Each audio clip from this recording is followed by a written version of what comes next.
अजमेर से खबर आ रही है। बता दें कि अजमेर 17 वर्षीय महिला जो पिछले कई वर्षों से पित्ताशय की पथरी और पेट दर्द से पीड़ित थी, उसका पित्ताशय कैंसर का सफल लेप्रोस्कोपिक रेडिकल ऑपरेशन किया गया। जांच के दौरान पित्ताशय में पथरी के साथ दीवार में असामान्य मोटाई पाई गई, जिसके बाद सीटी स्कैन में पित्ताशय कैंसर की आशंका सामने आई। आवश्यक जांचों के बाद वरिष्ठ सर्जन डॉक्टर अनिल के शर्मा के नेतृत्व में मरीज की लेप्रोस्कोपिक रेडिकल कोलेसिस्टेक्टोमी की गई। ऑपरेशन के दौरान कैंसर के लीवर और आसपास की लसिका ग्रंथियों तक फैलने का पता चला। सर्जिकल टीम ने अत्याधुनिक उपकरणों की सहायता से प्रभावित ऊतकों और लसिका ग्रंथियों को सफलतापूर्वक हटाया। ऑपरेशन के बाद मरीज स्वस्थ होकर अस्पताल से डिस्चार्ज हो गई। सर्जरी के उपरांत प्राप्त हिस्टोपैथोलॉजी रिपोर्ट में कैंसरग्रस्त ऊतक पूरी तरह हटा जाने की पुष्टि हुई। विशेषज्ञों के अनुसार पित्ताशय का कैंसर अत्यंत आक्रामक होता है और इसकी समय पर पहचान और शीघ्र सर्जरी ही सफल उपचार का सबसे प्रभावी विकल्प है। यह उपलब्धि अजमेर ही नहीं बल्कि संभवतः राजस्थान सरकार के किसी भी मेडिकल कॉलेज में की गई पहली सफल लेप्रोस्कोपिक रेडिकल कोलेसिस्टेक्टोमी है। सर्जिकल टीम में डॉक्टर अनिल के शर्मा, डॉक्टर पूर्णिमा सागर, डॉक्टर रश्मि सिंह एवं डॉक्टर नमन सोमानी रहे। एनेस्थीसिया टीम में डॉक्टर रतन यादव एवं डॉक्टर शशि रहे। ये मुझे बताते हुए बहुत हर्ष हो रहा है कि हमारे यहाँ की सर्जिकल टीम ने एक और नया आयाम स्थापित किया है, एक रेडिकल कोलेसिस्टेक्टोमी। मतलब उस पेशेंट के जनरली कोलेसिस्टेक्टोमी एक सिर्फ गालब्लैडर निकालते हैं, लेकिन जब पाया गया उसका जिसे आपके चित्र में भी दिख रहा है, उसके पूरा कैंसर चारों तरफ फैल चुका था। तो उसमें लीवर और उसके आसपास पैंक्रियास और उसके लिम्फ नोड ये सब कुछ इन्वॉल्व थे और उसको दूरबीन द्वारा निकाला गया। जनरली तो वैसे ओपन करके तो निकाल देते हैं लोग, लेकिन दूरबीन करके जो निकाले गए वो ये अजमेर संभाग में ये पहला ऑपरेशन हुआ। और इसके सबसे बड़े फायदे ये हुए कि पहले अगर इसको ओपन करके ये सर्जरी होती थी तो इसमें बहुत टाइम लगता था, और दूसरा इसका challenge anaesthesia point of view challenge भी बहुत होता है। इसमें हमारे यहाँ से ऐसे एल्डरली पेशेंट है, इसको फिर लेप्रोस्कोपी करके 1.5 से 2 घंटे इसका प्रोसीजर लगा, इसको मेंटेन करके रखना पड़ता है इसमें, और इसको बहुत सक्सेसफुल हो जाता है। और दूरबीन से सर्जरी करने का ये सबसे बड़ा फायदा ये हुआ कि मरीज को 2 या 3 दिन बाद में वो डिस्चार्ज होने लायक होगी, और जो अभी आप देख रहे हैं मरीज बिल्कुल कंफर्टेबल है। और बाकी सर्जरी के क्या प्रोसीजर बताएं, डॉक्टर अनिल बताएंगे इसके बारे में। नेहरू अस्पताल में पित्ताशय कैंसर की पहली लेप्रोस्कोपिक रेडिकल सर्जरी सफल हुई है, जिसको आज हमने डिस्चार्ज किया है। हमारे सर्जरी विभाग की टीम, जिसमें डॉक्टर अनिल के शर्मा के नेतृत्व में ये ऑपरेशन हुआ है। एनेस्थीसिया टीम में हमारे डॉक्टर रतन यादव थे और सभी सर्जिकल टीम, नर्सिंग स्टाफ और एनेस्थीसिया टीम ने मिलकर बहुत ही जटिल ऑपरेशन, जो कि पित्ताशय में कैंसर होने से माताजी के 70 वर्षीय जो एक माताजी के कैंसर था, उसके आसपास के टिश्यू में फैला हुआ था, कुछ ग्रंथियों में था, उन सब का रेडिकल क्योर किया गया और लेप्रोस्कोपी के द्वारा। एडवांस लेप्रोस्कोपी सर्जरी हमारे अजमेर अस्पताल में काफ़ी सफल ऑपरेशन होते हैं और ये काफ़ी अच्छा, हमारी जो टीम है काफ़ी सफल है। सारे के सारे सर्जन हमारे लेप्रोस्कोपी सर्जरियाँ करते हैं। यही नहीं, जनाना अस्पताल में भी लेप्रोस्कोपी सर्जरी होती है, सैटेलाइट में भी अब उपलब्ध है। तो आज हमारा जवाहरलाल नेहरू अस्पताल इस महारत हासिल है कि लेप्रोस्कोपी सर्जरी जटिल से जटिल ऑपरेशन करने में सक्षम है।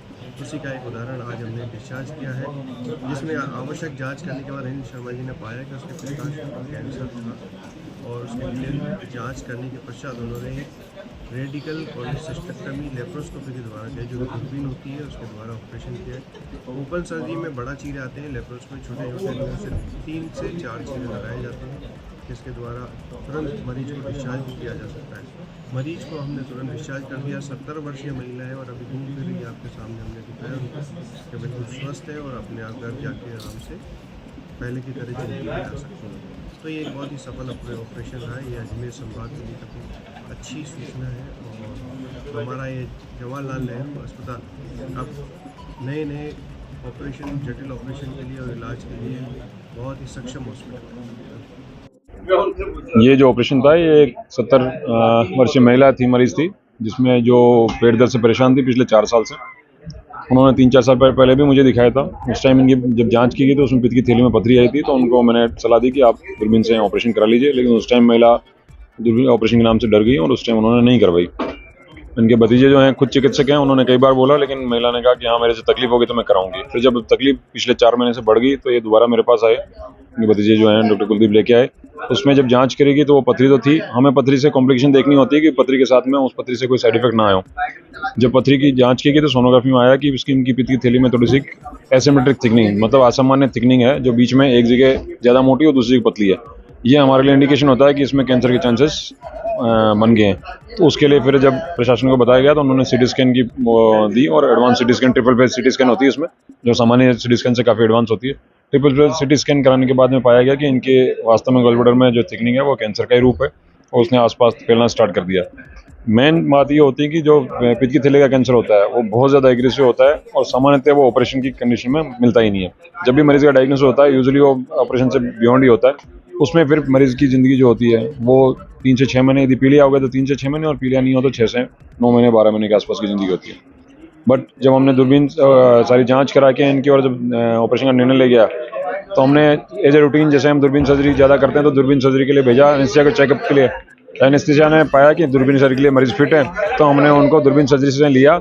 जब पेट में दूरबीन डाल के देखा तो ऑपरेशन के लायक पाया गया, जिसमें हम जो आसपास की सारी होती है कि पेट के आसपास, स्टमक के आसपास, पित्त की नली के आसपास, पैंक्रियाज के आसपास, गॉलब्लैडर के आसपास, लीवर के आसपास जो सारी कैंसर की जड़ें होती है वो फैली होती है, वो सारी रिमूव करेगी। वो सारी रिमूव हो गई।